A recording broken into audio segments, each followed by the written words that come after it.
jumlah proyek yang kita bicarakan itu sebenarnya memang banyak gitu. Jadi memang kita ada plannya juga, kita coba ada continuity antara satu series dengan lainnya.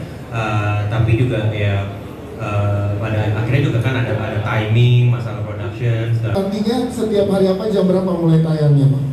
Khusus untuk minggu ini tayangan perdananya itu 2 episode yang bisa diakses hari ini langsung jam 5 sore. Ya. Tapi untuk episode ketiga dan keempat itu seminggu 2 kali, itu setiap hari Senin dan hari Kamis. Oke, itu dia, jadi setiap Senin dan Kamis. Kalau tadi sempat teman-teman media ya, berarti pada saat kita luncurkan hari ini Kenapa Naira? Sebelum ini udah mancing-mancing lagi Bang. Tapi jangan salah, mancing itu 2 arah. Jadi saling ya, kita tunggu lagi Kenapa. Nanti kita akan ngobrol lagi bareng sama Pak Alwano dari teman-teman media juga. Kita kan produser dari Sinemaku, ada Prilly dan juga ada Umay. Prilly dulu nih sekarang, Prilly. Dan Sira tadi di mention kita harus gini. Dan kita memang pengen banget bisa mengeluarkan ide-ide kita yang selama ini ada di kepala kita gitu. Jadi makanya ngerjainnya dari segi marketing, dari segi produksi, dari segi semuanya itu pasti semuanya dari hati. Apalagi pas ngebaca skenarionya udah jatuh cinta banget. Terus melihat pemain-pemainnya semuanya udah jatuh cinta banget. Kita punya koneksi yang sangat baik. Aku syuting cuma beberapa hari tapi kita udah bisa ngobrol sangat dalam. Udah ada sesi ngobrol dan segala macam, reading juga, sutradaranya juga, terima kasih. Terus juga True ID yang memberikan kesempatan untuk aku dan Umay mengeluarkan ide kita. Habis itu sampai kita produksi, sampai post-pro, melihat hasilnya yang luar biasa bagus dan memuaskan. Ya pasti akhirnya aku sendiri jadi makin semangat untuk membuat Dear Strangers ini bisa banyak yang nonton, bisa semuanya happy gitu. Yes, dan kebetulan hashtag Dear Strangers di TikTok udah ditonton lebih dari 18 juta orang. Wow, tepuk tangan dong. Jadi semoga belum tayang udah 18 juta orang. Ya. Ini 18 juta orang yang marah-marahin Mbak Santi. Luar biasa. Dan aku sangat happy sekali sama hasilnya. Semoga angka tersebut bisa convert ke penonton di True ID ya. Amin. Tapi pengen tahu juga dari Prilly, apa ribut dalam tanda kutip sama Umay untuk di series? Kan di waktu itu yang pertama ributnya lumayan kecil-kecilan dan juga banyak yang diceritakan ke teman-teman media. Kalau untuk proyek yang ini gimana? Apa udah lebih luas dua-duanya atau tetap masih? Kita sih semakin lama kita kenal dan semakin kita kerja bareng, semakin tahu bahwa harus ada yang misahin kita. Kalau enggak kita takutnya berantem mulu. Kita berantem mulu ya, sangat berantem mulu. Tadi aja dia memanggil saya dengan sangat tidak ikhlas tadi. Tapi karena chemistry kita yang kayak Tom and Jerry gitu yang akhirnya membuat kita justru makin produktif untuk berkarya sih. Yes. Mungkin kalau di sini tuh berantemnya aku tuh harus memerankan karakter ya sebagai Hana yang kalau kalian lihat di trailernya gitu ya, aku itu sebagai pacarnya Umay. Ya, aku sebagai pacarnya Umay. Ini bener-bener lebih kan, kok adegan kita begini? Iya, itu aku sebagai pacarnya Umay, Umay jadi Surya dan ya seperti yang dilihat di trailer ya, Umay lebih ke sahabatnya kan, makanya aku ada dialog, kayaknya gue mendingan jadi sahabat lo aja. Jadi bayangin gak, aku harus acting suka sama Umay, tapi Umay sok jual mahal sama aku. Gitu loh, itu yang bikin kita berantem di set. Gue gak mau actingin gini gitu, kayak gak profesional gitu.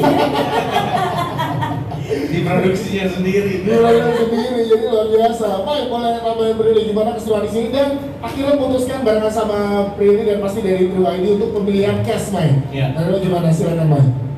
Yang pertama sih tadinya rada kesel kayak aduh bukan Prilly nih, ntar pas main pas lagi live stream gini gue nggak bisa ngupas gosip-gosipnya gitu kan. Tapi rasa pas syuting Ray sama Shira juga banyak yang bisa dibongkar. Oh nggak ada ya, nggak ada. Oke. Ya nggak apa-apa, kita juga acting kalau lagi live stream. Kalau gue alasannya kenapa pilih, maksudnya gue sama Prilly dan tim Sinemaku, kenapa akhirnya pilihan Bintang dan Zalika tuh ke Ray dan Ashira itu karena kita ngelihat bahwa emang mereka cocok untuk karakter itu gitu ya, walaupun karakter-karakter yang sering dimainin sama mereka kan kayaknya beda banget nih sekarang gitu. Biasa mereka yang mainkan ya Ray sebagai anak baik, tidak merokok, tidak marah-marah, ya kan, tidak berucap kata yang kasar gitu. Tapi di sini kita jadiin berbeda karena emang gue sama Prilly selalu senang untuk challenge orang-orang yang kita rasa punya kapabilitas yang jauh daripada apa yang dia punya sekarang gitu. Kayak misalkan Mas Bobby sendiri biasa ngerjain horor, terus di sini kita kasih drama gitu, karena gue tahu, gue nonton short movie-nya Mas Bobby yang sudah masuk ke festival-festival dunia internasional. Dan itu kan drama kan, dan gue ngerasa kayaknya Mas Bobby perlu dikasih series yang pop, yang drama juga gitu loh, bukan yang seperti biasa dikerjain hanya horor-horor aja. Jadi emang Sinemaku ada untuk men-challenge orang-orang di dalamnya gitu loh, biar ekosistemnya makin menarik sih gitu. Yes, apa itu juga menjadi alasan lo untuk tidak menyutradarai series kali ini, Mbak, dan menyerahkan ke Mas Bobby kepercayaan itu? Itu iya, dan yang kedua adalah gue nggak memiliki masa SMA yang menyenangkan karena syuting. Jadi di lokasi. Iya, di lokasi gitu, dan menurut gue director kan harus lekat sama statement yang mau dia bawa kan, dan gue rasa kayaknya Mas Bobby sih masa SMA-nya menyenangkan gitu ya. Masa SMA-nya nggak syuting-syuting gitu, jadi kayak lu sih masa yang bagus gitu. Yes, itu juga ya, siap. Terima kasih Umay, nanti kita akan ngobrol lagi dengan teman-teman media juga. Kita ke Mbak Shanti dulu sebagai penulis di sini. Kita boleh dong Mbak dibocorin. Tadi kita udah sedikit lihat trailernya juga gitu. Tapi gimana ya cerita ini bisa muncul dan akhirnya bisa ngobrol bareng sama Prilly dan Umay dan juga Mas Bobby. Silakan Mbak Shanti. Oke, memang diminta juga sih sama Umay, minta ide cerita gitu. Ya, ajukan ide yang ada, kemudian diobrolin. Di sini selama penulisan itu banyak banget diskusi dengan Umay, dengan Mas Bobby, dengan Mas Imam. Ya, jadilah series yang akan tayang.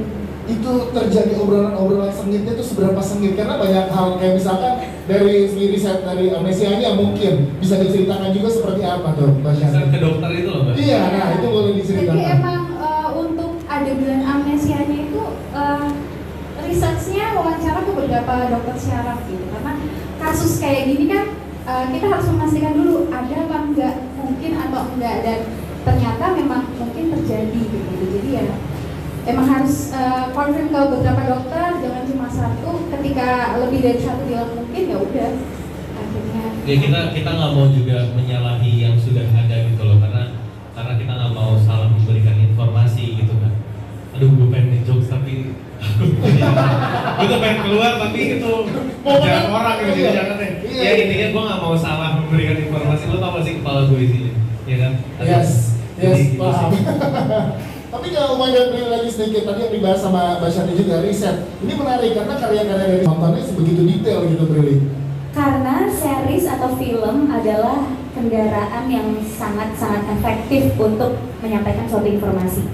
Jadi kita sangat memastikan bahwa informasi yang kita sampaikan tidak salah dan tidak misleading gitu ya. Jangan sampai kita membuat satu cerita berdasarkan kehaluan dan khayalan kita dan imajinasi kita yang sangat-sangat luas, tapi sebenarnya informasi itu tidak benar dan tidak bisa relate sama yang nonton. Makanya kenapa researchnya harus dalam, kayak sebelumnya kita juga setelah hari ini Gerakan Akhirat kita research juga, walaupun itu sebenarnya cerita yang kayaknya udah sering ditemukan, apalagi di The Strangers gitu yang ceritanya jarang ditemukan, cerita anak SMA juga. Jadi ya pasti kita harus melakukan research untuk memastikan bahwa cerita ini bisa terjadi di dunia nyata sehingga orang yang menonton tuh bisa mempunyai koneksi terhadap cerita tersebut gitu. Yes, oke, terima kasih Prilly. Kita ke sutradara Mas Bobby. Mas Bobby, boleh tepuk tangan dulu untuk Mas Bobby. Kita pengen tanya Mas, warna apa nanti akan teman-teman penonton nikmati gitu Mas dari The Stranger ini? Untuk ada nih, kita kalau lihat di poster di belakang kan ada Umay, Ashira dan juga Rainbow juga di sini dengan karakter masing-masing. Jadi akan seperti apa nanti Mas The Stranger ini? Oke. Jadi mungkin saya recall dulu pertama kali Umay ngobrol sama saya. Silakan. Dan itu yang mungkin satu hal yang bikin saya tertarik juga untuk mengerjakan ini. Karena The Stranger bukan hanya bercerita soal cinta anak SMA saja gitu, tapi ada konflik dari kakak beradiknya, ada brotherhood konfliknya. Nah, saya ingat banget dari pertama kali saya ngobrol sama Umay, saya bilang nanti kita harus cover sisi ini juga ya Maya, gitu. Karena itu menarik gitu, ada family value-nya gitu di situ. Jadi nanti lalu kemudian ketika kami dari mulai pemilihan cast, kami cari yang memang punya chemistry sama Umay juga. Prosesnya panjang dan kami happy ketika mengerjakan produksinya, sehingga nanti kalau teman-teman nonton selain melihat ya rumah Prilly dan Asira, tapi kalian juga akan melihat sebuah cerita keluarga sih, bukan hanya cerita cinta. Ceritanya memang ada cerita keluarga, konflik, dan pertemanan. Berapa episode nanti akan diberikan kepada teman-teman penonton Mas dari Dear Stranger ini? Kita membuat 10 episode. 10 episode.